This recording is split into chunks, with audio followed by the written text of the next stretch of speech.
Selanjutnya, nah, kita akan bahas 3 perikop langsung ya. Penyingkiran ke Mesir, pembunuhan anak-anak di Bethlehem, dan kembali dari Mesir. Nah, pertama penyingkiran ke Mesir. Ini terjadi karena Herodes itu ingin membunuh anak-anak di Bethlehem. Ya, Herodes itu sangat sangat bengis, dia begitu jahat gitu ya. Dia pengen mencari Kristus dan ingin membunuhnya. Maka malaikat memperingatkan kepada Yusuf untuk larilah ke Mesir, menyingkirlah ke Mesir. Ya, nah ini sebenarnya peristiwa Yesus ke Mesir ini itu dapat menghidupkan kembali pengalaman keluaran Israel. Karena seperti bangsa Israel kita tahu ya, Yakub dan keluarganya itu tinggal di Israel, Palestina. Kemudian karena ada bahaya kelaparan dan Yusuf jadi gubernur di Mesir, maka Yakub dan seluruh keluarganya pindah ke Mesir.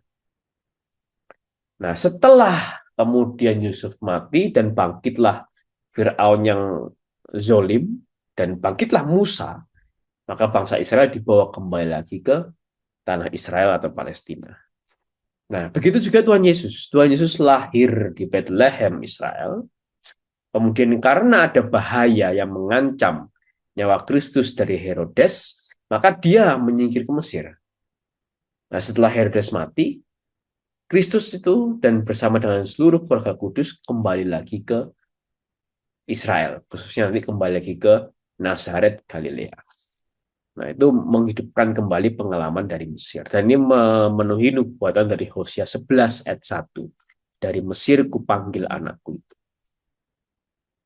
Nah, ada tafsir yang mengatakan bahwa keluarga kudus di Mesir ini ya kemungkinan besar akan menetap di kota-kota besar seperti Alexandria. Memang Alexandria di zaman kuno itu menjadi pusat peradaban, pusat ilmu pengetahuan, begitu ya. Terkenal perpustakaan Alexandria itu sangat terkenal di zaman kuno.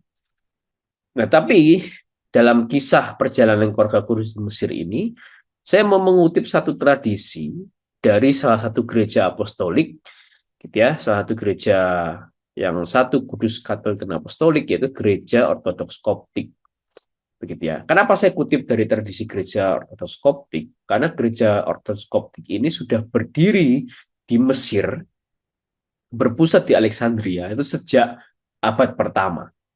Berarti seperti gereja Katolik juga yang berpusat di Roma itu sejak abad pertama. Nah, maka gereja Ortodoks Koptik ini melestarikan setiap tradisi dan kisah-kisah kekristenan yang ada di daerah Mesir, bahkan sampai daerah Afrika, termasuk juga di daerah Syria dan Antioquia begitu ya. Tapi lebih spesifik adalah Mesir. Nah, ini berdasarkan tradisi tersebut ada 26 titik jejak keluarga Kudus di Mesir. Ada 26 titik.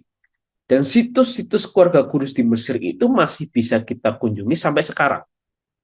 Bahkan ke 26 situs jejak keluarga Kudus itu sekarang juga dilindungi juga oleh UNESCO. Nah, dari perjalanan panjang itu, pada akhirnya nanti keluarga Kudus ini menetap di satu bukit namanya Bukit Koskam, Deir el Muharraq, di Bukit Koskam. Nah, tempat di mana keluarga Kudus ini menetap, gitu ya, itu di sana sekarang dibangun komplek Biara Santa Perawan Maria di Koskam itu. Dibangun komplek Biara Santa Perawan Maria. Dan lebih spesifiknya di gua yang konon itu tempat di mana keluarga Kudus memang tinggal, itu dibangun gereja Al-Adra atau gereja Perawan Maria. Nah, konon katanya keluarga Kudus itu menghabiskan waktu 6 bulan dan 10 hari tinggal di Bukit Koskam ini, di gua di Bukit Koskam ini. Nah, yang menariknya lagi adalah di salah satu situs dari sejak keluarga Kudus di Mesir ini, itu pernah muncul satu Alkitab gitu ya, Alkitab yang tergenang dibawa oleh arus sungai, dan ternyata tepat di Alkitab itu terbuka ayat dari Yesaya 19 ayat 24 sampai 25. Khususnya ayat 25 yang mengatakan diberkatilah Mesir umatku. Jadi menarik di Yesaya 19 ini dikatakan bahwa Israel itu menjadi yang ketiga.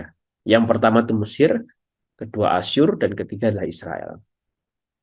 Gitu ya. Bahkan Santo Hilarius, Uskup Poitiers itu mengatakan bahwa Mesir itu kan tempat yang penuh dengan berhala.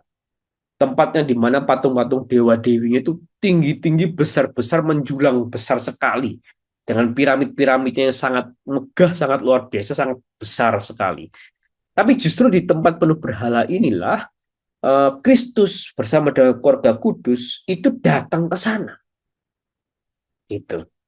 Justru Kristus keluarga kudus keluar dari Yudea, dari Israel untuk ke Mesir, tempat di mana banyak berhala. Maka artinya apa? Bahwa kehadiran Kristus di Mesir ini merupakan berkat yang sangat besar bagi Mesir. Bahkan berkat itu masih dirasakan oleh orang Mesir, oleh bangsa Mesir sampai sekarang. Jadi kehadiran Kristus di Mesir ini merupakan berkat yang sangat besar bagi Mesir. Gitu ya. Di mana Kristus berada, di sana berkat melimpah. Gitu ya, khususnya berkat-berkat rohani. Nah, sebaliknya, di daerah Israel, di Yudea, terjadi pembunuhan, pembantaian bayi-bayi, semua anak yang berumur 2 tahun ke bawah, semua dibunuh oleh Herodes. Karena saking takutnya Herodes, saking tamaknya dia dengan kekuasaannya, dengan kekayaannya, begitu dia sampai membunuh bayi-bayi yang tidak bersalah. Jadi bayi-bayi ini sudah, bahkan ada bapak gereja mengatakan bayi ini bahkan sudah menjadi martir ketika Kristus itu lahir di Bethlehem. Dan di sini tergenapilah nubuatan dalam Yeremia 31 ayat 15. Rahel menangisi anak-anaknya. Ia tidak mau dihibur karena anak-anaknya, sebab mereka tidak ada lagi. Di semua bayi umur 2 tahun ke bawah, semua dibunuh, dibantai oleh Herodes. Dan akhirnya setelah Herodes mati, malaikat Tuhan tampak lagi kepada Yusuf. Dan mengatakan Yusuf harus kembali ke Israel.